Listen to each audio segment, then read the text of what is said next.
Hey, and welcome back to the Road to the Great Canadian Open Winter 2026. My name is Clarence, and this is my video series as you follow me as I paint up my Brotherhood Without Banners army 1 hour a day, 1 day at a time.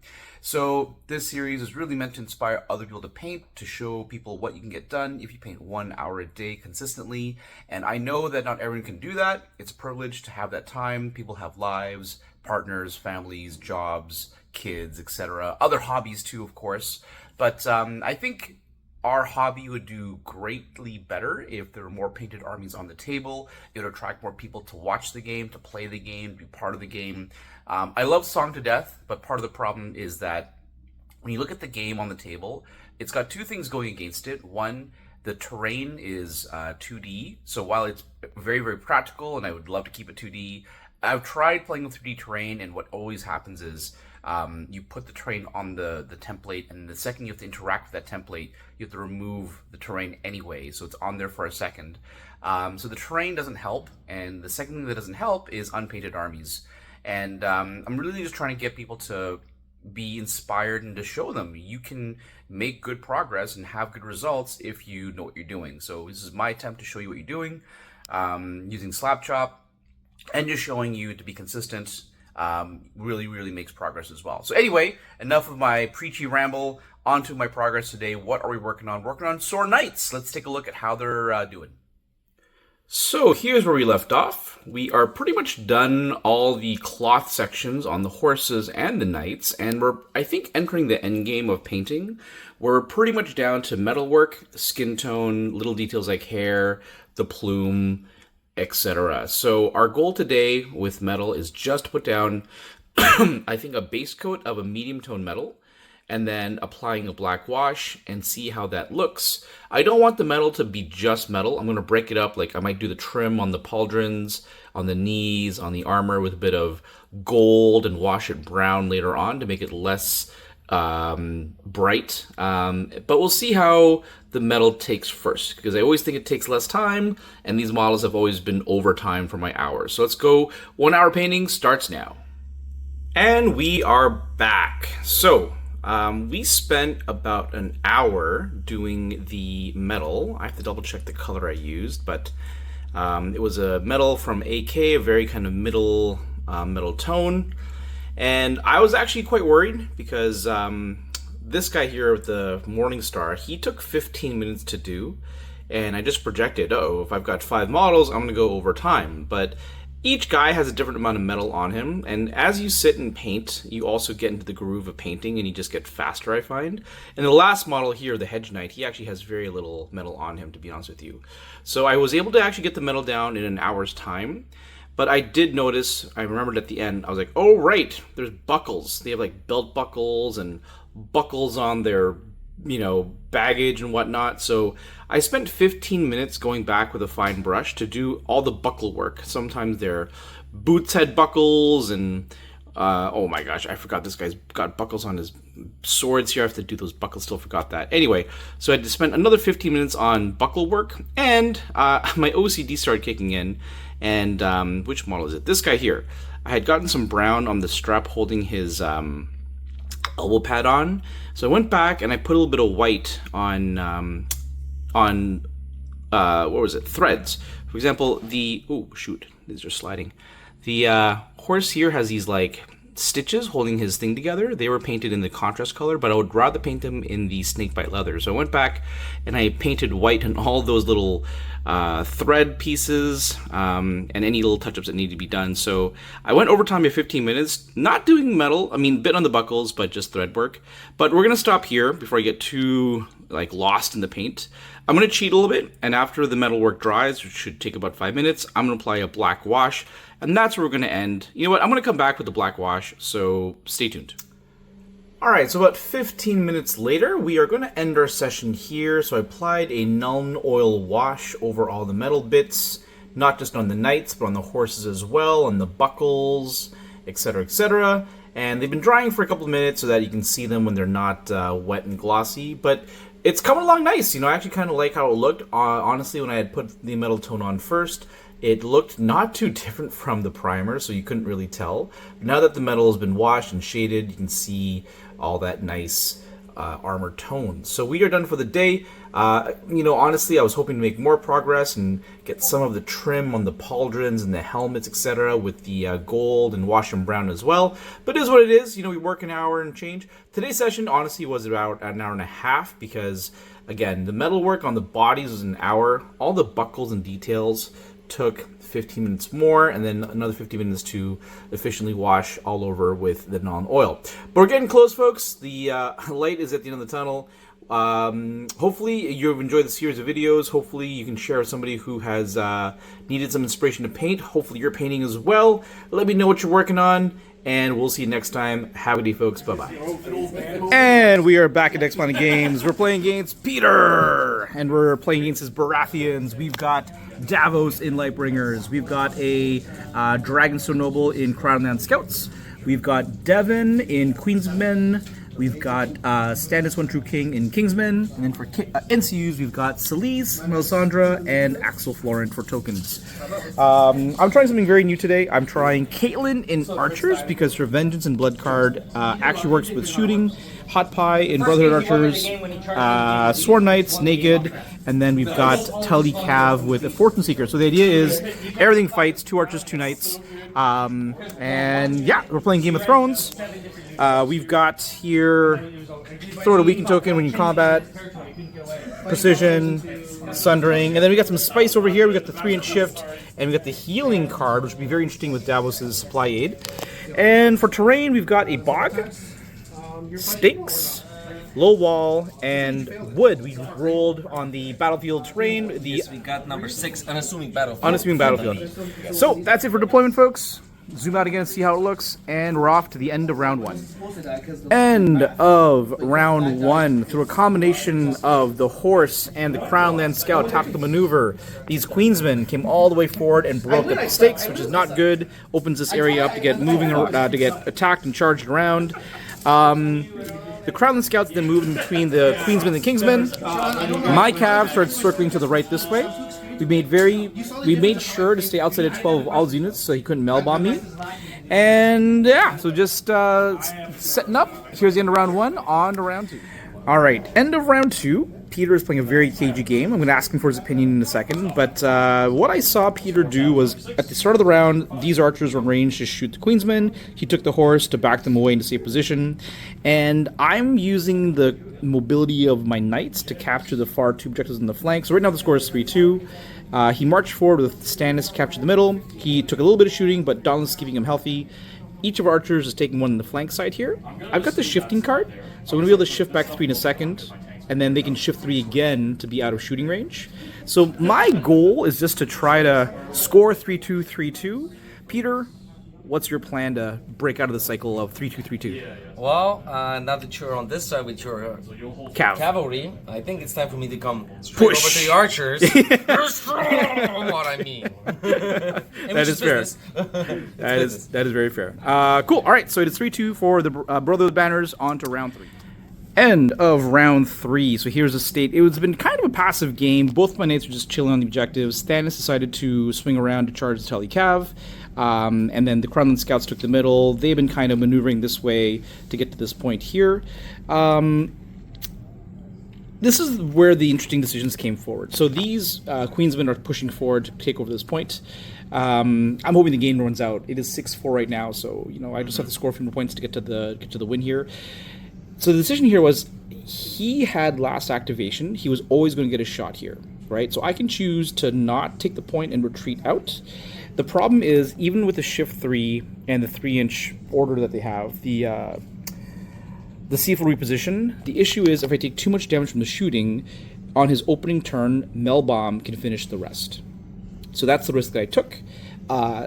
I hope that, 7 dice maybe doesn't get a lot of hits. I forgot that Davos gives him rerolls, so he actually took 8 damage after the panic test, and there's a good chance that they die, but we'll see what happens. So that's the end of round 3, 6-4 for Brotherhood. Can we maintain the lead before we get killed? End of round 4, we're going to call it a game. So the Melbomb was attempted. I had Knights of Hollow Hill, which, despite the panic token, I was able to pass the morale test and cancel the ability of Melisandre, so they survived. Kingsman charged in, sudden retreat, pulled the Knights out.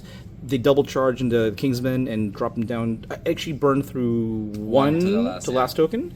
They charged Caitlyn in the back, killed a whole bunch of guys, but then they retreated onto the token here. These guys were shuffling forward. I took the horse to retreat them even further away. They came forward, but they were able to sneakily march 12 past onto the point. So I was able to capture 3 points again. That puts me to 9. It's 9-6. So I'm first. There's a good chance Peter can kill this unit with a charge plus maybe a Mel or something. Shooting here can kill this unit, but he can't stop me from getting a point here. So it's going to end with 10 points. He might get 1, 2, 3, 4 more points maybe. At best. Actually, that's a 10. No, that would be at I'll be at 8. But you're going to score 1 now. You'll be at 9. Yes, maybe yes, at 9. Yes, maybe yes. At 9. At best. All right. Well, thanks for watching, folks, and see you next time. Hey, we're back just for a bit of post-game analysis. The shop was closing up when we finished our game, so I didn't want to spend too much time talking about the results. But I want to credit Wumpus from the Hits and Crits Discord for suggesting this list to me. So I've been pretty stuck on running Barrack Dondarrion for the Double Sentinel and an 8 activation Thoros list with Caitlyn. And it's funny because my Barrack list, I've enjoyed it. The Double Sentinel is good, but I've always had this niggling feeling that, like, I'm really running it for the memes of Double Sentinel. Kingsmen, as good as they are at the end of the day, are melee infantry, which to me are always a subpar unit. 9 times out of 10, not always, but usually. So Wampus suggested a list for me, and I tried it out against Peter. Now, it uses Commander Caitlyn, and he suggested putting them in Brotherhood Archers. The issue is that there's a second unit of Brotherhood Archers, who I'm going to put Hot Pie in there. And then the issue is, if you play on TTS, yes, you can have infinite Brotherhood Archers, but in real life, the only way to get these models is through the starter set. And right now, I'm unwilling to buy a second starter set from just one unit. I have a friend, I think, who bought the starter set and may not have used it, and I think I may ask him if he's willing to trade out one unit. It's a big ask, because if you take out that unit, you're kind of killing the army. So we'll see what he says. But I do have Stormcrow Archers, so I put those in instead. So Stormcrow Archers as a second shooting unit. Where do you put Caitlyn? Is it better to put her in here, or vice versa? Hot Pie is debatable, I think. Talking to a fellow Canadian gamer, Obiscius/Jordan, he mentioned that it's better to put Hot Pie in these Stormcrow Archers because a weakened token on this unit is more crippling.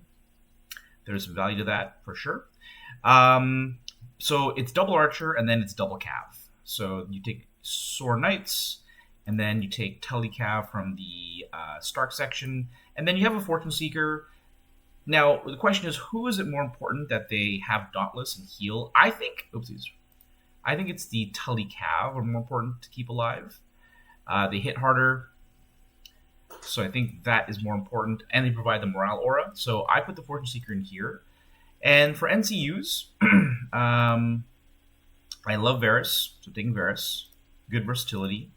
And then I took, I have to make my attachment free.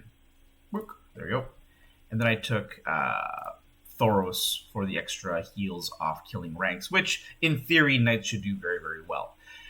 So the idea behind this list is that it's kind of an all-killer, no-filler kind of list, and it's kind of interesting because talking to my buddy Rich Enline, great Canadian player from a long time ago, we had similar ideas when we were playing against Night's Watch, and they had the Stone Thrower Scorpion list, is that every unit in this army fights. Every unit in this army contributes. Nothing really hangs back on objectives per se. It always pushes forward, gets in position to either shoot or to charge. So it's a really cool list. And against Pete, Pete's a good player. I think he's more used to playing Dan. Dan's the Canadian national champion, and he runs a very aggressive Greyjoys. So Pete played a little turtley. I think maybe he was used to playing against Dan's playstyle. I'm not like Dan. Dan actually plays a very unique game, unlike most people. He's just kind of crazy. But yeah, I was able to use the superior movement of the Cav and the tricksiness of the Deceitful Reposition plus the shift token to bounce out of the objective, bounce back on. There was a really cool move that happened in our game as well. So there was a round where he was going to get last activation, and I predicted that a play that he could do is he's going to shoot me as his last activation. He's going to shoot my archers. I'm going to take damage, and then start of the next round, his first activation could be Mel to kill off my archers. And if my archers went down to 5 wounds, he has a chance to kill me. So the question is, how much damage will I take from his arrow volley? Now, Brotherhood archers, is that what they're called? It is what they're called. Are very squishy. 6+ armor, 6 of morale, meaning I was probably going to take physical damage and panic damage. So the odds of losing 7 guys, or 8 guys, was actually pretty decent. But I accepted that. One, I knew I had Knights of Hollow Hill to cancel Mel, potentially. It was dicey because he had a panic token on me, so he could make me reroll the test, which he did. I was lucky to pass twice. But a better play, and I had the cards to do this, I just put it together in time, was I should have marched this unit onto the objective and then span them around 180 to present my rear to his Roller Archers. It's just not a very intuitive move. But if you think about it, I already have 6+ armor, so giving him the rear does not change the armor at all. It makes it a -4 panic test, but honestly, I'm already testing on an 8. My expectation is that I'm going to fail anyway. But spinning around, I had the Forgotten Fellowship card, the March card in my hand. I could have totally marched this unit 12 away. I could have shifted 3 with the objective marker, and then at the start of the round, march 12 away to be outside of Melisandre range and been completely safe. So I should have done that. And I was saving the Forgotten Fellowship card for Cat. Cat had been positioned to march onto towards my corner objective, but I had Vengeance and Blood. So after the archers got attacked, I could have used that card anyway to maneuver towards the objective, and I think I had enough movement to get there. So I could have just played that better if I just made the combination in my head. And the more I'm thinking about the Forgotten Fellowship card, the more I'm actually really, really liking it. I didn't see a lot of value in this card at first, but the more I think about it, this card is really, really good to score a point and then to get out of danger, right? Because often in scenarios where it's like Game of Thrones or Hone and Ready or even Darken's Dark Words, where there are middle points and you kind of get on them last round, but you've exposed yourself to a charge or to a shot, you can set it up so that you get on the objective and then spin around knowing that you can march your way around at the start of the round outside of danger. So I think this card actually has a lot of value, and I think I said you would discard it in your opening hand. Depending on the scenario, I would definitely keep it more to set up those kind of plays. So that was really cool. So yeah, I think because Peter just played a little bit too turtley, that's how I was able to score 3-2, 3-2. I'm up 6-4. And I really just have to hold a few objectives here and there. I don't know if that even really killed anything to sort of squeak out a win. But yeah, it was a good game, and it really taught me some new ideas for how to use the army. Now, the real question for me is, do I want to use Barrack? Right? Or would I rather use a list like this? The other thing that irks me about this list is that it only uses 2 out of 5 points of attachments. And I've heard friends tell me that, instead of Hot Buy, you should really take Gendry. It means that if anything charges the Brotherhood, they're just not going to lose a lot of models because of Gendry. But that is an option. I think it's a different take. It's a different way to use it. The remove a token and heal is also very good, but I do see value in Gendry as well. I have a sneaky feeling this list might be the winner. Vengeance and Blood, it does work against shooting, but it's actually not so good in this list because you have to lose a rank for it to trigger, and it's hard for Knights to lose a rank. The only way it's really going to trigger is if the opponent hits the archers, which doesn't happen too often, so it doesn't really use that card very well.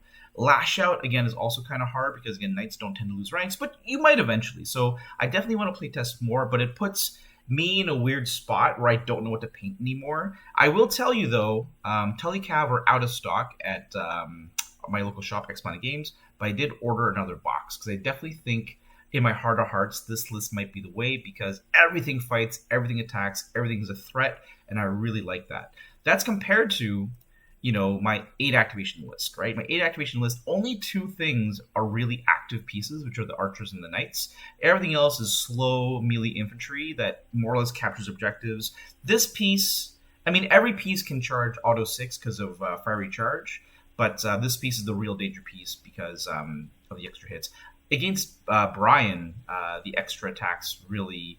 I charged twice, and the extra hits were definitely meaningful, along with Thoros' token. Anyway, that's my progression now. So after the knights are done, what do I do? I think I might paint the Thoros list, because I'm unsure about Beric. I want to paint the Kingsmen so badly, because it would be so easy to paint.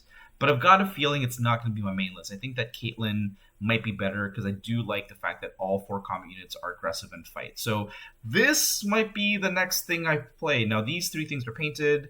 I'd have to paint Highgarden and Pikemen, which I own, paint the characters. I do have to buy a new unit, Stormcourt Mercenaries, because my current unit is painted differently. OCD, OCD, OCD. Anyway, that's my thoughts, folks. Hopefully you enjoyed it. Hope you enjoyed the game, and we'll see you next time. Bye-bye.